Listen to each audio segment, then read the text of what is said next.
राधा वल्लभ श्री हरिवंश सभी भक्तों को राधे राधे। पूज्य गुरुदेव भगवान श्री प्रेमानंद जी महाराज के एकांतिक वार्तालाप में सभी विषयों में से एक सबसे महत्वपूर्ण विषय हमारी आत्मा अर्थात आत्मा किसे कहते हैं। सभी भक्तजन, सभी प्रेमीजन, सभी सखीजन के मन में कहीं ना कहीं यह भाव बना ही रहता है कि अर्थात हमारे जीवन में, हमारे इस आंतरिक जीवन में, हमारे इस सांसारिक जीवन में हमारी जो यह आत्मा है और हमारी जो शरीर है, इसमें क्या अंतर है, अर्थात आत्मा कहते किसे हैं। तो इससे तीन बातें निकल कर आती है। सबसे पहला प्रश्न होता है आत्मा किसे कहते हैं, जिससे तीन बातें निकल कर आती है। ध्यान से सभी भक्तजन सुनेंगे। आत्मा स्वरूप कैसा है, मोक्ष और बंधन किसका होगा, जीवन मुक्त कैसे होगा। ध्यान दीजिएगा, आत्मा स्वरूप अर्थात हमारी आत्मा का जो स्वरूप है वह कैसा होगा। आत्मा स्वरूप जो निर्भर करता है वह निर्भर करता है हमारे चिंतन पर। सारी बात जो है, यानी कि यदि ध्यान से देखें, ध्यान से सोचें और ध्यान से समझें हम, तो सारी बात जो है वह हमारे देह भाव को मिटाना है। अर्थात जो ये हमारा इस सांसारिक जीवन में हमारा जो शारीरिक भाव होता है, अर्थात कष्ट हो रहा है हमारे शरीर में, यहाँ पे चोट लगी, हमारे शरीर को कष्ट हो रहा है, हमें बुखार है, हमें पीड़ा है, हम परेशान हैं, यह परेशानी, यह चिंता, यह भाव, जितने भी भाव हैं वह सारे के सारे हमारे देह भाव हैं। अर्थात ये देह से ही उत्पन्न होते हैं। यदि हमारा यह शरीर ही ना रहे तो हमें ये भाव ही उत्पन्न ना होंगे। और हमारा शरीर ऐसा तो है नहीं कि हम इस शरीर को स्वयं से ही मिटा दे, ऐसा करना हमारे लिए हत्या होगा अर्थात पाप होगी। तो हम अपने अंदर से भाव को मिटा सकते हैं। जो गलत भाव है, जो व्यर्थ के भाव है, हम उन भाव को मिटा सकते हैं। यानी कि सारा का सारा जो खेल है, सारी जो बातें हैं, वह देह भाव को मिटाना ही है। तो हमें देह भाव को मिटाना है कैसे? जैसा भी हमारा भाव होगा, जैसा हमारा चिंतन होगा, जैसा हमारा विचार होगा, वैसे ही हमारे अंदर आत्मस्वरूप बनता जाएगा। यदि हम सदैव, हर समय, हर क्षण अपने शरीर भाव में ही व्यक्त रहेंगे, अपने शरीर भाव के बारे में ही सोचेंगे, हमारी वैसी ही स्थिति बनती जाएगी। हम सदैव अपने शरीर भाव में ही लीन रहेंगे, चिंतित रहेंगे, परेशान रहेंगे। और यदि हम भगवत स्वरूप में लगाएंगे, अपनी आत्मा अर्थात अपने आत्मा में अपना भाव लगाएंगे, अपना जो चिंतन है वह अपनी आत्मा में लगाएंगे, भगवत स्वरूप में लगाएंगे, तो हमारे अंदर से देह भाव मिट जाएगा, सारी स्थिति मिट जाएगी। यानी कि पूरे देखा जाए तो जितने भी आध्यात्मिक व्यक्ति हैं, यानी कि हमारे जितने भी गुरु जी के जितने भी प्रेमी जन हैं, जितने भी भक्तजन हैं, प्रिय राधा रानी अर्थात राधा रानी जो के प्रेमी, जो के ठाकुर जी के जितने भी भक्तजन हैं, आध्यात्मिक व्यक्ति हैं, उनके केवल तीन ही भाव होते हैं। कैसे? या तो भागवत भाव रहेगा जो भक्तजन है, या तो हम सखी भाव कहेंगे, किसी व्यक्ति के लिए कोई दूसरा है तो सखी भाव, दूसरे हैं तो सखा भाव, स्वयं के लिए दास भाव। यानी कि भगवान के प्रति हमारे अंदर कौन से भाव आ रहा है, जिससे कि हम अपने आप को शारीरिक भाव से दूर करते हैं। कैसे? जब हम आध्यात्मिक मार्ग में आते हैं तो भगवान के प्रति हमारा क्या भाव रहता है, हम भागवत भाव की तरफ आते हैं। कोई भी अन्य व्यक्ति हो, कोई भी साधु संत जन हो, तो अर्थात उनके प्रति हमारे अंदर से भागवत भाव ही निकलना चाहिए। ना हम शरीर के बारे में सोचते हैं, ना हम आत्मन के बारे में सोचते हैं। कोई स्त्री है, कोई सखी जन है, तो हम उनको सखी भाव से देखेंगे कि यह प्रभु के भक्त हैं। स्वयं के लिए हम सखी जन के, संत जन का दास और प्रभु के भी दास को रख, प्रभु का भी हम अपने आप को दास ही मानेंगे। यानी कि हम सभी आध्यात्मिक व्यक्ति जनों के लिए और साथ ही साथ प्रभु के लिए अपने अंदर अपने आप को, स्वयं को हम दास भाव रखेंगे। यह जो भाव है, ये सारे के सारे आध्यात्मिक और परमात्मिक भाव है, अर्थात परमात्मा में लीन रहने वाले भाव है, जो कि हमें सांसारिक के इस शरीर और आत्मन भाव से दूर रखते हैं। साधारण मनुष्य जन, साधारण व्यक्तिजन क्या करते हैं, अब शरीर भाव से अलग होते हैं, अर्थात वे आत्मा भाव कहते हैं। जो संत जन हैं, जो सखी जन हैं, जो भक्त जन हैं, वह क्या कहेंगे, भगवत भाव है, अर्थात आत्मा को ही भगवत भाव कहेंगे। जब हम अपनी आत्मा में चिंतन में लीन होते हैं, अर्थात परमात्मा में लीन होते हैं। जो सन्यासी जन है, जो योगी जन है, वह परमपिता परमात्मा कहते हैं। इसी आत्मन को हम परमपिता परमात्मा कहते हैं, इसी आत्मन को हम भागवत भी कहते हैं, अर्थात आध्यात्मिक भी कहते हैं। अर्थात हम यह भी कहते हैं, देखा जाए तो एक सरल भाषा में, सरल शब्द में कहें तो हम भगवान के चिंतन में लीन रहते हैं। आत्मा का ही परमात्मा से मिलन को हम परमपिता परमात्मा से कहते हैं। जब आत्मा का परमात्मा से मिलन हो, उसी को हम परमपिता परमात्मा कहते हैं। तो यदि सारा का सारा जो बंधन है, सारी की सारी जो मान्यता है, वह हमारे मन की मान्यता है। कहीं अन्य स्थान से, कहीं अन्य चीज़ों से, अन्य व्यक्तियों से कोई भी विचार नहीं उत्पन्न होते हैं। सारी की सारी जो हमारी मान्यता है, हमारे जो विचार है, इन पर निर्भर करता है। यदि हमारी मान्यता का ही बंधन है, जैसे हमारा एक प्रश्न होता है कि मोक्ष, जब हमारी आत्मा जो कि निराबंधन है, तो फिर मोक्ष कैसा, बंधन कैसा है? कहते हैं ना कि यदि आप यह कर्म कर रहे हो तो आप इस बंधन में बंधे हुए हो। जब आप इस बंधनों से मुक्त होंगे, आप यह पूजा पाठ करेंगे, आप यह ग्रंथ पढ़ेंगे, आप यह यज्ञ हवन कराएंगे, आप इन बंधनों से मुक्त होंगे, तो आपको मोक्ष की प्राप्ति होगी। ऐसा कुछ भी नहीं होता। जब किसी चीज़ का बंधन ही ना हो, तो मोक्ष जैसी कोई समस्याएं उत्पन्न ही नहीं होती हैं। बंधन होता है किसका है, जो बधा हुआ हो। और बधा हुआ कौन है? केवल हमारे विचार, हमारे मन, हमारी इच्छाएँ, हमारी चेतनाएँ व्यर्थ की बातें हैं। जब किसी का बंधन ही नहीं, आत्मा का कोई बंधन हो ही नहीं सकता है। परमपिता हमारे पूजनीय गुरुदेव भगवान श्री प्रेमानंद जी महाराज कहते हैं अपनी कथा में कि आत्मा का कभी कोई बंधन होता ही नहीं है। आत्मा निराकार है, निरूप है। आत्मा का कोई रूप नहीं है। यदि आत्मा का रूप होता तो वह अलग अलग हिस्सों में होती। यदि हमारे हाथ में चोट लग जाए या हमारे शरीर से हमारा एक हाथ अलग हो जाए, हमारे पाँव अलग जाए, तो क्या हमारी मृत्यु होती ही नहीं? अर्थात आत्मा इसमें नहीं है। आत्मा एक शक्ति है, एक ऊर्जा है जो परमपिता परमात्मा से इस भौतिक शरीर के अंदर वास करती है, जिससे कि हम परमपिता परमात्मा की सेवा अर्चना कर सकते हैं, भगवत मार्ग की तरफ जा सकते हैं, और जिन भी कारणों से हम परमपिता परमात्मा से अलग हुए हैं, पुनः से परमपिता परमात्मा में लीन हो सकते हैं।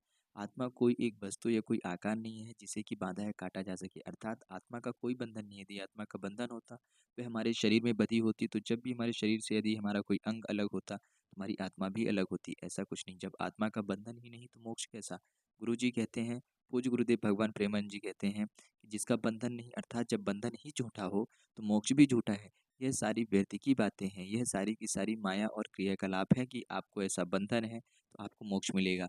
आत्मा का ना कोई बंधन होता है और ना ही कोई मोक्ष होता है। जिसमें जिस भी व्यक्ति को, जिस भी साधक को आत्मा का साक्षात्कार हो जाए, आत्मा का साक्षात बोध हो जाए, यानी कि आत्मा का सही रूप से बोध हो जाए, तो वह व्यक्ति स्वयं खुद ब खुद वह परमात्मा में ही लीन हो जाता है। जो व्यक्ति इन सांसारिक जीवन में अपने अंदर से शारीरिक भाव को संपूर्ण रूप से मिटा दे, वह परमपिता परमात्मा में लीन होता है। ज्ञान, कर्म, भक्ति, यह सारे के सारे क्या है? बंधन ही है, मन की बंधन है। लक्ष्य दृढ़ होना चाहिए। हमारा लक्ष्य क्या होना चाहिए? ना हमारा लक्ष्य ज्ञान प्राप्ति हो, ना हमारा लक्ष्य कर्मयोगी होना हो कि हमें ऐसा करना है, हमें वैसा करना है, हम ये करेंगे। हमारा लक्ष्य केवल भक्ति हो। भगवती अर्थात हमारे आंतरिक भाव से निकलती है। भक्ति का कोई नियम नहीं होता है, भक्ति का कोई ग्रंथ नहीं होता है, भक्ति का कोई उपदेश नहीं होता है। जब हम भक्ति की एक स्टार्टिंग में एक प्रारंभिक तौर पे नियम होता है, हमें शास्त्र नियम से शास्त्र की पद्धति से चलना अवश्य होता है। परंतु जैसे-जैसे हम उसमें आगे बढ़ते जाते हैं, हमारी भक्ति दृढ़ और संकल्पित होती जाती है, तो हमारे अंदर से खुद ब खुद भक्ति भाव निकलने लगता है। हमारे द्वारा किया गया हर कार्य भी भक्ति भाव में ही लीन होता है। जब हम अपने आप को दास भाव के रूप में स्वीकार करके प्रभु के चरणों में, भागवत लोगों के चरणों में, सखी जी के चरणों में, प्रेमी जनों के चरणों में अपने आप को समर्पित करते हैं, और हर एक कार्य को ही हम भगवत की सेवा अर्थात भगवान की सेवा, परमपिता परमात्मा की सेवा मान करके चलना प्रारंभ कर देते हैं, तो हमारा जो मन है, हमारा जो चिंतन है, वह व्यर्थ की बातें अर्थात हमारा शरीर, हमारा मन, इन सभी से निकल जाता है। ये हमारी आत्मा है, हमारा शरीर है, हमारी आत्मा, हमारे अंदर ना हमारे शरीर को लेकर के कोई विचार होता है, ना कोई चिंतन होता है, ना हमारे आत्मा को लेकर के कोई विचार या चिंतन होता है। अर्थात हम आत्म स्वरूप से ही बाहर आ जाते हैं, तो हम जीवन से मुक्त अर्थात हम अपने इस सांसारिक जीवन से मुक्त हो जाते हैं और हम भागवतिक जीवन में लीन हो जाते हैं। हमारा जो लक्ष्य है वह सदैव दृढ़ होना चाहिए। यदि उदाहरण के तौर पे गुरु जी अपनी कथा में कहते हैं, आप जब उनकी कथा सुनेंगे तो आपको ये उदाहरण अवश्य रूप से याद होगा, जिन भी हमारे भक्तजनों ने, प्रेमी जनों ने, हमारे सखी जनों ने, हमारे भागवत जनों ने, हमारे सभी भाई बंधुओं ने सुना होगा कि गुरु जी एक उदाहरण देते हैं। यदि एक उदाहरण के रूप में देखें, यदि एक साधक है, गुरु की कृपा से, गुरु के आदेशानुसार उसको एक टॉर्च मिली है कि आप अंधेरे में हो, ठीक जैसे कि अभी हम इस सांसारिक जीवन की माया में लीन हैं, अर्थात हम अंधेरे में, हमें सही राह का नहीं पता है कि निरंतर हम केवल चलते जा रहे हैं, बिना किसी भी ज्ञान के, बिना किसी भी हम गुरु की सहायता की। ना ही हमारे पास कोई उद्देश्य है। तो हमें गुरुजन यदि एक टॉर्च देते, कहते ये लो टॉर्च और आप इसी टॉर्च के सहारे चलते जाओ, तो क्या होता है? हमारे मन में प्रश्न उठेगा, गुरुजी आपने ये कैसी टॉर्च दी है? इसकी तो रोशनी बहुत ही कम दिखाई देती है, दूर तक तो इससे दिखता नहीं, हम कैसे ब इतनी दूर तक अपनी मंज़िल तक पहुँचेंगे? तो गुरुजन क्या शिक्षा देंगे कि आपको व्यर्थ की बातें, व्यर्थ की चीज़ों को चिंतन करने का प्रश्न ही नहीं उठता है। आप केवल अभी स्वयं पर देखें, अर्थात आप वर्तमान पर चिंतन करें। अभी आपकी जो वर्तमान स्थिति है, वर्तमान अर्थात यदि जो हम स्थिति है, इसमें शास्त्र नियमानुसार, हमें शास्त्र पद्धति अनुसार, शास्त्र के नियमानुसार भक्ति स्वरूप में लीन रहना चाहिए। भगवान की, श्री जी की सेवा अर्चना करनी चाहिए। जैसे कि हम टॉर्च लेकर के स्वयं अभी देखिए हमें कितना दिख रहा है, 1 से 2 कदम दिख रहा है। हम 1 से 2 कदम देखते-देखते ही उसी टॉर्च के सहारे यदि हम चलेंगे, गुरु के आदेशानुसार, गुरु कृपानुसार, तो हम धीरे-धीरे, धीरे-धीरे अपनी मंजिल तक अवश्य पहुँचेंगे। ठीक उसी प्रकार यदि हम शास्त्र पद्धति से, शास्त्र नियमानुसार भक्ति भाव में लीन रहेंगे, आत्मा और शरीर का चिंतन विचार छोड़ देंगे। आत्मा और शरीर का चिंतन विचार हमारे मन से, यह तो बात सत्य है कि इतनी जल्दी नहीं निकलेगा, परंतु जैसे धीरे-धीरे हमारा भक्ति भाव बढ़ता जाएगा, आध्यात्मिक जीवन बढ़ता जाएगा, आध्यात्मिक भाव बढ़ता जाएगा, भागवत मार्ग में आते जाएँगे, आध्यात्मिक जीवन में हम जितना आगे चलते जाएँगे, धीरे-धीरे, धीरे-धीरे भूलते जाएँगे कि हम पीछे कैसे थे। हमारा जो मन था, हमारा जो चिंतन था कहाँ था। हमें कोई चीज़ छोड़नी है तो हमें ये नहीं विचार करना चाहिए कि ये गलत है, हमें ये छोड़ना है। हमें उस वक़्त ध्यान देना चाहिए हमें करना क्या है, उचित क्या है, किस स्थान पर जाना है, किस कार्य को करना है, किस तरीके से करना है। हमें जो करना है हमें सदैव उसका चिंतन करना चाहिए। जो चीज़ें नहीं करनी है उसका चिंतन किसी रूप से करना नहीं चाहिए कि हमें नहीं करना है, नहीं करना है, नहीं। हमें जो करना है हम केवल उसका ही चिंतन करेंगे। ठीक उसी प्रकार से हम भागवत मार्ग में आगे जाएँगे और भागवत मार्ग में आगे जाने का मंत्र क्या है? हम बहुत ज़्यादा परेशान रहते हैं कि हम कौन-सा मंत्र जाप करें, कौन-सी क्रिया करें, कौन-सा काम करें, तो नाम जप सबसे बड़ा है। नाम जप गुरुदेव कहते हैं कि सबसे ज़्यादा महत्वपूर्ण है। जिस प्रकार भगवान हनुमान जी यानी कि बजरंगबली जी नाम जप करके अपने आप को भगवान श्री राम का दास मानते हुए सदैव उनकी भक्ति में, उनमें लीन रहते हैं और भगवान हनुमान जी से बड़ा शक्तिशाली, उनसे बड़ा भक्त आज तक ना कोई हुआ है और ना ही कोई शायद हो पाएगा।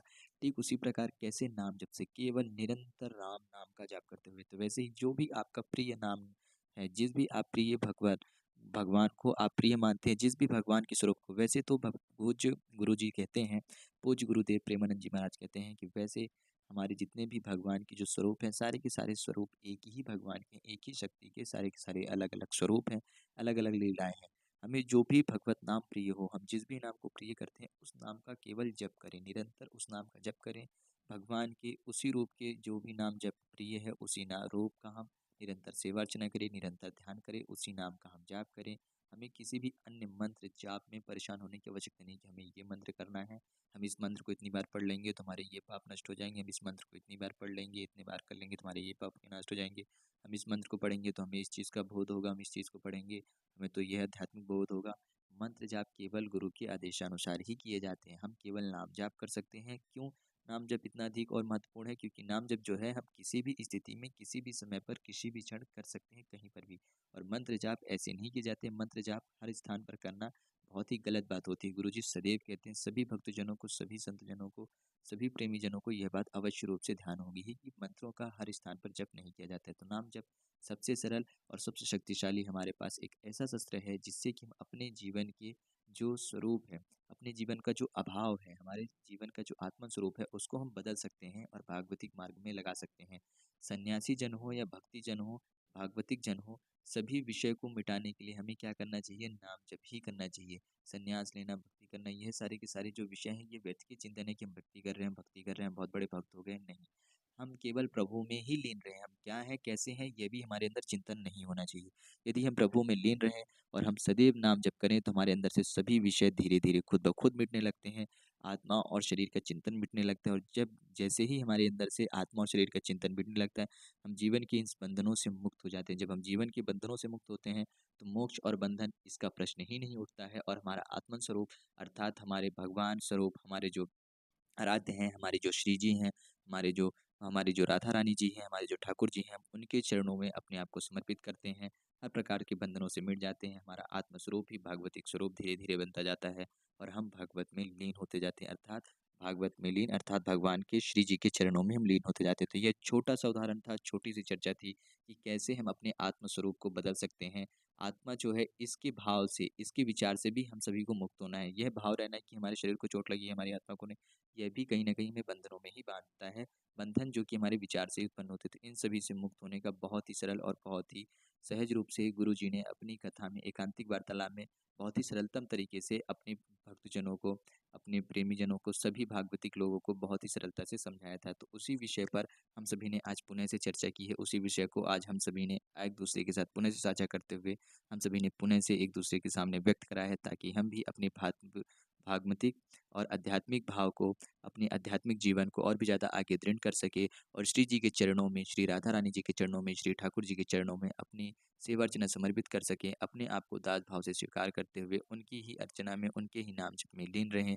माता रानी जी के, माँ राधा रानी जी के चरणों में लीन रहें। तो सभी के साथ-साथ मेरा यहाँ पर सभी को, आप सभी भक्तजनों को, सभी प्रेमीजनों के चरणों में मेरा कोटि-कोटि प्रणाम।